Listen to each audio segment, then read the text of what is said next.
ಮೆಣಸನ್ನು ತೊಗೊಂಡ್ರು, ನಮಗೆ ಮೆಣಸಿನಕಾಯಿ ಕೊಟ್ಟರು, ಆಮೇಲೆ ದೇಶನೂ 200-300 ವರ್ಷ ಅವ್ರ ಕೈಲಿ ತೊಗೊಂಡ್ಬಿಟ್ರು ಕಾಳು ಮೆಣಸು ಸಂಬಂಧ. ಯಾರು ದಿನದಲ್ಲಿ ಮೆಣಸಿನಕಾಯಿ ತಿನ್ನಿರಿ ಅಥವಾ ಒಣಮೆಣಸಿನಕಾಯಿ ತಿನ್ನಿರಿ, ದಿನದಲ್ಲಿ 3 ಅಥವಾ 4 ಕಾಳು ಮೆಣಸು ನಮ್ಮ ದೇಹದಲ್ಲಿ ಒಳಗೆ ಹೋಯಿತು ಅಂದರೆ ಅವರಿಗೆ ಬಹುತೇಕ ಕ್ಯಾನ್ಸರ್ ಬರಲ್ಲ. ಇದು ಎರಡನೇದ್ದು. ಖಾರ ಹುಳಿಯನ್ನು ನಾವು ಹೆಚ್ಚಾಗಿ ಇವತ್ತು ಮೊದಲು ಸಾಂಪ್ರದಾಯಿಕವಾಗಿ ಬಳಸುವಾಗ ನಿಂಬೆಹಣ್ಣು ಆಮ್ಸಲು ಬಳಸ್ತಿದ್ವಿ. ಕಾಲಕ್ರಮೇಣ ಹುಣಸೆಹಣ್ಣನ್ನು ಜಾಸ್ತಿ ಬಳಸ್ತಾ ಇದ್ದೀವಿ. ಈಗಂತೂ ಹುಣಸೆಹಣ್ಣು ನಿಂಬೆಹಣ್ಣು ಬಿಟ್ಟು ನಾವು ಟೊಮೆಟೋದ್ರ ಮೇಲೇ ಅವಲಂಬಿತ ಆಗಿದ್ದೀವಿ. ಟೊಮೆಟೊದಲ್ಲಿರುವಂಥ ಹುಳಿ ನಿಂಬೆಹಣ್ಣು ಏನು ಕೆಲಸ ಮಾಡುತ್ತೆ ಆ ಕೆಲಸ ಮಾಡೋದಿಲ್ಲ.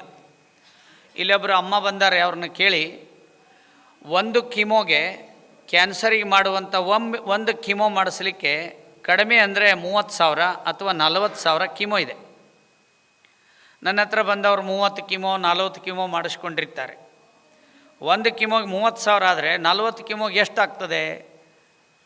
ನಮ್ಮ ಹತ್ರ ಬಂದವರು ಯಾರೂ ಸಹಿತ ಇಲ್ಲಿವರೆಗೂ ಕೀಮೋ ಮಾಡಿಸ್ಕೊಂಡಿಲ್ಲ.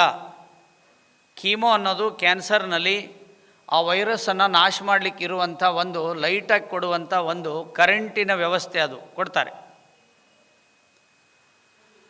1 ಲೋಟ ಬಿಸಿನೀರಿಗೆ ಅರ್ಧ ನಿಂಬೆಯನ್ನು ಹಿಂಡಿ ಕುಡಿದು ಬಿಟ್ಟರೆ 1 ಕೀಮೋ ಎಷ್ಟು ಕೆಲಸ ಮಾಡುತ್ತೆ ಅಷ್ಟು ಮಾಡುತ್ತೆ. ಅದಕ್ಕೆ ನಮ್ಮ ಕೀಮೋ ಕೇವಲ ₹1 ಮಾತ್ರ ಕೀಮೋದಲ್ಲಿ ಕೆಲಸ ಮಾಡುತ್ತೆ. ಅಡುಗೆಗೆ ಬಳಸುವಾಗ ಹೆಚ್ಚು ನಿಂಬೆಹಣ್ಣನ್ನು ಬಳಸಿದರೆ, ಉಗುರು ಬೆಚ್ಚಗೆ ನೀರಿಗೆ ನಿಂಬೆಹಣ್ಣು ಹಾಕಿ ಕುಡಿದ್ರೆ ಕ್ಯಾನ್ಸರ್ಕಾರಕ ಶೆಲ್ಲುಗಳೇನಾದರೂ ಕೋಶಗಳಲ್ಲಿ ತಯಾರಾಗ್ತಾ ಇದ್ದರೆ ಅದು ನಾಶ ಮಾಡುವಂಥದ್ದು ನಿಂಬೆಹಣ್ಣಿನ ಜ್ಯೂಸ್ನಲ್ಲಿದೆ. ಅದಕ್ಕೆ ಅಡುಗೆಗೆ ನಾವು ಹುಳಿಯನ್ನು ಬಳಸೋದನ್ನು ರೂಢಿಸಬೇಕು. ಇನ್ನು ಸಿಹಿ ಅಂತೂ ಇಡೀ ದೇಶದಲ್ಲಿ ಒಂದು 60 ವರ್ಷದ ಹಿಂದುಗಡೆ ಬೆಲ್ಲವನ್ನು ತಿಂತಿದ್ರು. ಇಲ್ಲಿ ಯಾರು ವಯಸ್ಸಾದವರು ಇದ್ದೀರಿ ಅವರೆಲ್ಲರಿಗೂ ನೆನಪಿದೆ, ನಾವು ಪ್ರಾವಿಷನ್ ಸ್ಟೋರಿಗೆ ಹೋದರೆ ಬೆಲ್ಲದ ಒಂದು ಡಬ್ಬಿ ಇರೋದು, ಆ ಬೆಲ್ಲದ ಮೇಲ್ಗಡೆ ಒಂದು ಹುಳ ಕುತ್ಕೊಳ್ಳೋದು. ನಮ್ಮ ಕಡೆ ಅದಕ್ಕೆ ಕಣಜಿರಿಗೆ ಅಂತಾರೆ, ಈ ಕಡೆ ಏನೋ ಒಂದು ಶಬ್ದ ಅಂತಿರ್ಬೋದು. ಅದು ಬೆಲ್ಲದ ಮೇಲೆ ಕೂಡೋದು, ಅದರ ಮೇಲೆ ಜೇನು ಹುಳ ಬಂದು ಕೂತ್ಕೊಳ್ಳೋದು. ಆ ಕಣಜಿರಿಗೆಗೆ ಮತ್ತು ಜೇನು ಹುಳಕ್ಕೆ ಗೊತ್ತಿದೆ ಇದು ಆರ್ಗ್ಯಾನಿಕ್ ಬೆಲ್ಲ ಅಂತ ಅವಾಗ ಕುಂದಿರ್ತಾವೆ. ಈಗಿನ ಬೆಲ್ಲದ ಮೇಲೆ ಅವು ಕುಂಡ್ರಂಗಿಲ್ಲ. ಯಾವುದು ಕುಂದ್ರಂಗಿಲ್ಲಲ್ಲ ಆ ಬೆಲ್ಲ ನಾವು ತಿನ್ನಕತ್ತೀವಿ ಅಂದ್ರೆ ಕಣಜಿರ್ಗಿಕ್ಕಿಂತನೂ ನಾವು ದಡ್ಡರಾಗಿವಿ ಅಂತ ಅರ್ಥ. ಆರ್ಗ್ಯಾನಿಕ್ ಬೆಲ್ಲವನ್ನು ಯಾರು ತಿಂತಾರೋ ಬೇಕಾದಷ್ಟು ಸಿಗುತ್ತೆ, ನಾವು ಹುಡುಕಲ್ಲ. ನಮ್ಮ ಮನೆ ವ್ಯವಸ್ಥೆ ಹಂಗಾಗಿದೆ. ಕೊರೋನಾದಿಂದ ಒಂದಿಷ್ಟು ಜನರಿಗೆ ಗೊತ್ತಾಗಿದೆ ಮನೇಲಿ ಅಡುಗೆ ಸಾಮಾನು ಇಟ್ಕೋಬೇಕು ಅಂತ. ನಮ್ಮ ಅಡುಗೆಗೆ ನಾವು 90 ಭಾಗ 80 ಭಾಗ ಆರ್ಗ್ಯಾನಿಕ್ ಬೆಲ್ಲವನ್ನು ಬಳಸೋದನ್ನು ರೂಢಿಸಿಕೊಂಡ್ರೆ 4ನೇ ರುಚಿ ಇದು ಭಾಳ ಮುಖ್ಯವಾಗಿರುವಂಥ ವಿಷಯ ಹೇಳ್ತಾ ಇದ್ದೀನಿ. ನಮ್ಮ ಮನೆಯಲ್ಲಿ ಸ್ವಲ್ಪ ಆರ್ಗ್ಯಾನಿಕ್ ಬೆಲ್ಲವನ್ನು ಬಳಸೋದು ಮಾಡಿ ಮತ್ತು ಬೇರೆಯವ್ರಿಗೂ ಹೇಳಿ. 4 ಆದಮೇಲೆ 5ನೇದು ಉಪ್ಪು, ಖಾರ, ಹುಳಿ, ಸಿಹಿ ಆಯಿತು. ಈಗ ಕಹಿ ಮತ್ತು ಒಗರು ಇನ್ನೆರಡು ರುಚಿ ಇದ್ದಾವೆ. ಕಹಿ ತಿನ್ನೋದು ಕಡಿಮೆ ಮಾಡಿದ್ದೀವಿ.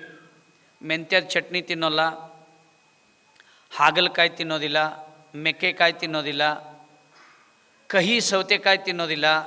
ಒಟ್ಟು ಕಹಿ ಬಂತು ಅಂದ್ರೆ ಬೇಡ ಅಂತೀವಿ. ಪಾನಿಪುರಿ ಹಂಗೆ ಬೇಕಾದ್ರೆ ಮಾಡಲಿ, ಅವ್ನು ಉಗುರು ತಕ್ಕೊಳ್ಳಿ ಬಿಡಲಿ, ಅದು ಬಲೆ ಖುಷಿ. ಕಹಿ ಆಹಾರವನ್ನು ತಿನ್ಲಿಕ್ಕೆ ರೂಢಿಸ್ಕೊಳ್ಬೇಕು ಮತ್ತು ಒಗರು ಪದಾರ್ಥಗಳನ್ನು ತಿನ್ನಬೇಕು.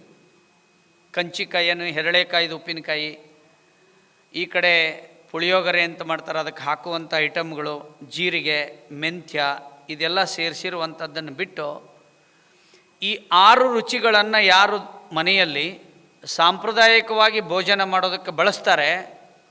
ಇದನ್ನು ಯಾಕೆ ಹೇಳಕತ್ತೀನಿ ಅಂದರೆ, ನನ್ನ ಹೆಸರು ಹೊಡೆದ್ರೆ ಒಂದು ಕ್ಯಾನ್ಸರ್ದು ಮಾಹಿತಿ ಅಂತ ಬರುತ್ತೆ. ಇದರ ನೋಡಿರ್ಬೋದು ಭಾಳ ಜನ. ಒಬ್ಬರು ದೂರದವ್ರು ಹೇಳಿದರು, ನಿಮ್ಮ ಹತ್ರ ಬರೋಕ್ಕಾಗಿಲ್ಲರಿ ನಮಗೆ, ಆದರೆ ನೀವು ಉಪ್ಪು, ಖಾರ, ಹುಳಿ, ಸಿಹಿ, ಒಗರು, ಕಹಿ ಏನು ತಿನ್ಬೇಕಂದ್ರೆ ಅದನ್ನು ಅಷ್ಟೇ ತಿಂದಿದ್ದೀವಿ, ನಮ್ಗೆ ಕ್ಯಾನ್ಸರ್ ಗುಣ ಆಗ್ತಾ ಇದೆ ಅಂತ ನನ್ನ ಹತ್ರ ಬಂದು ಭೇಟಿಯಾಗಿ ಹೋದರು ಅವರು. ನಾ ಪ್ರಾರಂಭದಲ್ಲೇ ಹೇಳಿದ್ದೀನಿ, ನಾವು ಬಳಸುವಂಥ ಆಹಾರವೇ ಔಷಧಿಯಾಗಿದೆ, ಆದರೆ ಆ ಔಷಧಿಯಾಗಿರುವ ಆಹಾರ ನಮ್ಮದು ತಪ್ಪಾಗಿದೆ. ಇದ್ರ ಜೊತೆಗೆ ಇನ್ನೆರಡು ಹೇಳ್ತೀನಿ, ನೆನ್ಪಿಟ್ಕೊಳ್ಳಿ. ಅತ್ಯಂತ ವಿಷಕಾರಿ ಮತ್ತು ಕಾಯಿಲೆ ಬೆಳೆಯೋದಕ್ಕೆ ಮುಖ್ಯವಾಗಿರತಕ್ಕಂಥ ಕಾರಣ ಯಾವುದು ಅಂದರೆ ಈ 6 ಬಿಟ್ಟು ಅತಿ ದೊಡ್ಡ ಕಾರಣ ಯಾವುದು ಅಂದರೆ ನಮ್ಮ ಅಡುಗೆಗೆ ಬಳಸುವಂಥ ಅಡುಗೆ ಎಣ್ಣೆ. ಅದು ಬೇರೆ ದೇಶದಿಂದ ಬರುತ್ತೆ. ಬರುವಾಗ ಅದು ಹಡಗಿನಲ್ಲಿ ಬಿಳಿಯಾದ ಹಾಲಿನ ರೂಪದಲ್ಲಿರುತ್ತೆ.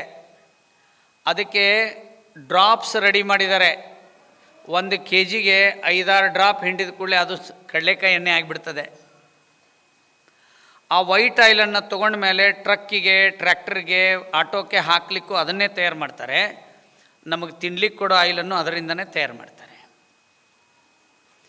ನಾವು ಶ್ರೀಮಂತರಾಗಿದ್ದು ಸಂಪಾದನೆ ಮಾಡಿ ನಾವು ವಿಷ ತಿಂತೀವಿ ಅಂದರೆ, ನಮ್ಮ ಮಕ್ಕಳಿಗೂ ತಿನ್ನಿಸ್ತಾ ಇದ್ದೀವಿ ಅಂದರೆ, ಇದನ್ನು ಸರಿಪಡಿಸ್ಕೋಬೇಕಾದ್ರೆ ಗಾಣಕ್ಕೆ ಹೋಗಿ ಗಾಣದಲ್ಲಿ ಮುಂದೆ ನಿಂತ್ಕೊಂಡು ಕಡಲೆ ಬೀಜವನ್ನು ತೊಗೊಂಡೋಗಿ ಕೊಟ್ಟು ನೀವೇ ಮಾಡಿಸ್ಕೊಂಡು ಬರ್ರಿ, ಇಲ್ಲಾಂದ್ರೆ ಒಂದು ಪೆಟ್ಟಿಗೆಯನ್ನು ಇಟ್ಕೊಂಡು ನಿಮ್ಮ ಮನೇಲಿ ಅಡುಗೆ ಎಣ್ಣೆ ತಯಾರು ಮಾಡ್ಕೊಳ್ಳಿ, ನಿಮ್ಮ ಆರೋಗ್ಯದಲ್ಲಿ 99% ಸುಧಾರಣೆ ಆಗ್ತದೆ. ಇದರಲ್ಲಿ ಏನೂ ಡೌಟ್ ಇಲ್ಲ. ಇದರ ಜೊತೆಗೆ ಹಾಲೇನು ಬಳಸ್ತಾ ಇದ್ದೀವಲ್ಲ, ಅದು ತಯಾರು ಮಾಡಿದ ಹಾಲು. ಅದರಲ್ಲಿ ಯೂರಿಯಾ ಗೊಬ್ಬರ ಇದೆ, ಶಾಂಪೂ ಇದೆ, ಬೇರೆ ಬೇರೆ ಕೆಮಿಕಲ್ ಇದೆ. ಬಂಧುಗಳೇ, ಒಬ್ಬೊಬ್ಬರ ಮನೆಯಾಗ ಭಾರಿ ಬೆಲೆ ಬಾಳೋ ನಾಯಿ ಇದ್ದಾವೆ, 10 ಕಾರ್ ಇದ್ದಾವೆ. ಆದರೆ ಅವ್ರ ಮನೆಯಲ್ಲಿ ನಾವು ಕೆಮಿಕಲ್ ಇರುವಂಥ ಹಾಲನ್ನು ಬಳಸ್ತಾ ಇರೋದರಿಂದ ಮೊಮ್ಮಕ್ಕಳಿಂದ ಹಿಡ್ಕೊಂಡು ಇಡೀ ಮನೆಯವ್ರಿಗೆ ನಮಗೆ ಗೊತ್ತಿಲ್ಲದೇ ಅವ್ರು ಚೆನ್ನಾಗೇ ಇರ್ತಾರೆ, ಅದರ ಅನಾರೋಗ್ಯ ಬರ್ತಾ ಇದೆ. ಬಂಧುಗಳೇ, ಈ 8 ವಿಷಯಗಳೇನಿದಾವಲ್ಲ, ಇದರ ಬಗ್ಗೆ ತಾವು ಗಮನ ಕೊಡಿ ಅನ್ನೋದು ಬಹಳ ಮುಖ್ಯವಾಗಿರ್ತಕ್ಕಂಥ ಸಂಗತಿ. ಇದರ ಜೊತೆಗೆ ಕುಡಿಯುವ ನೀರನ್ನಾದರೂ ತಾಮ್ರ ಪಾತ್ರೆಯಲ್ಲಿ ಇಟ್ಕೊಳ್ಳಿ, ಪ್ಲಾಸ್ಟಿಕ್ಕಲ್ಲಿರೋ ನೀರು ಕುಡಿಬಾರ್ದು.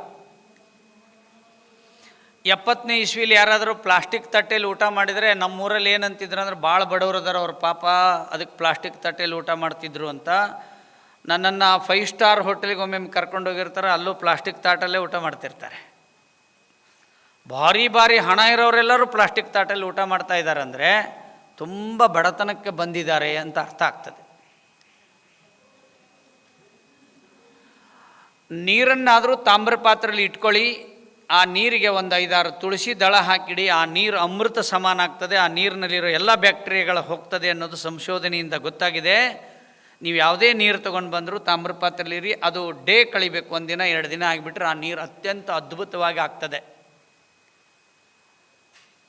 ಆ ನೀರನ್ನು ಶುದ್ಧಿ ಮಾಡಬೇಕಾದ್ರೆ ಈ ಗೋವಿನ ಬೆರಣಿಯಿಂದ ಬಂದಂಥ ಬೂದಿಯನ್ನು ಒಂದು ಚಿಟಿಕೆ ಹಾಕಿ ಆ ನೀರು ಶುದ್ಧಿ ಆಗ್ತದೆ ಅನ್ನೋದು ಸಂಶೋಧನೆಯಿಂದ ಗೊತ್ತಾಗಿದೆ. ಅದಕ್ಕಾಗಿ ಗಾಣದಿಂದ ಯಾರು ಎಣ್ಣೆ ತೆಗಿತಾ ಇದ್ದಾರೆ, ಇವತ್ತು ನಾಡಿನಲ್ಲಿ ಗೋವಿನ ಸೇವೆಯನ್ನು ಯಾರು ಮಾಡ್ತಾ ಇದ್ದಾರೆ, ಸಾವಯವ ಉತ್ಪನ್ನಗಳನ್ನು ಸಂಶೋಧನೆ ಮಾಡಿ ನಾಗರಿಕರಿಗೆ ತಲುಪಿಸ್ತಾ ಇದ್ದಾರೆ, ಅಂಥವ್ರಿಗೆಲ್ಲ ನಾನು ತಮ್ಮೆಲ್ಲರ ಪರವಾಗಿ ತುಂಬು ಹೃದಯದ ವಂದನೆಗಳನ್ನು ಅರ್ಪಿಸ್ತೇನೆ.